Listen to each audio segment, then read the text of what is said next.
कळत नकळत शाळेच्या मित्रांची भेट झाली आणि अचानक मला माझ्या शाळेची आठवण आली. बॅग घेऊन भरल्या पावलाने शाळेमध्ये जाण्याची, उभ्याने तालात राष्ट्रगीत म्हणण्याची, धावत जाऊन बेंच पकडायची, कोण वर्गात अगोदर जातो त्या शर्यतीची. शाळेतील त्या वर्गाची चाहूल झाली. आज मला त्या शाळेची आठवण आली.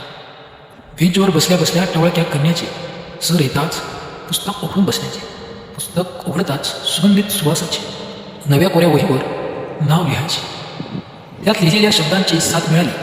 आज मला माझ्या शाळेची आठवण आली. मधल्या सुट्टीमध्ये डबा खाण्याची, प्रत्येकाच्या डब्याची चव घेण्याची, डबा नसेल तर दुकानामध्ये बोर चिंच खायची, कमी पैशाच होता, आपली इच्छा भागवली.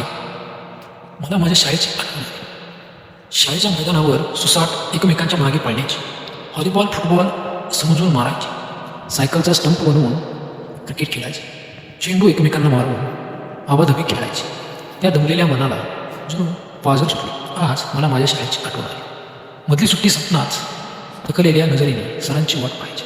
सर येताच कॅप्टन जोराने स्टँडअप म्हणायचे, सगळे उभे होऊन जोराने गुड आफ्टरनून ओरडण्याचे.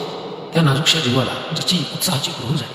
आज मला माझ्या शाळेची आठवण आली. सर शिकवित असताना एकदम कमेंट पास करण्याचे, त्यावर अख्खा वर्ग जोरजोराने हसायचे.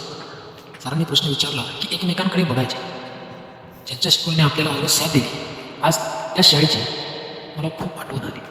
शाळेतील वयामध्ये पिकावणाऱ्या गुलाबी थंडीचे, न माहीत असणाऱ्या विचलित प्रेमाचे, आवडत्या मुलीच्या नजरेवर नजर पडली की मिळणाऱ्या निरीक्षण आनंदाचे, जणू एकतर्फी भावनाची पाजर फुटली. आज मला माझ्या शाळेची खूप आठवण आली. शाळेमध्ये असताना येणाऱ्या पावसाच्या चाहुल्याचे, खूप पाऊस पडावा त्यात चिंब भिजण्याचे, जास्त पाऊस पडल्याने मिळणाऱ्या सुट्टीचे, पावसाच्या पाण्यातून सायकलच्या रेसची, भर पावसात जणू आपली सवली शोधली. आज मला माझ्या शाळेची खूप आठवण आली. शाळेत टणकन वाजणाऱ्या बेलची, कर्तव्याच्या बोजापेक्षा पुस्तकाच्या बोजाची, भर उन्हामध्ये शाळेच्या खिडकीतली थंड हवेची, रोज मळलेल्या कपड्याने घरी जाण्याची, जणू पाऊलवाट मोकळी झाली. आज मला माझ्या शाळेची खूप आठवण.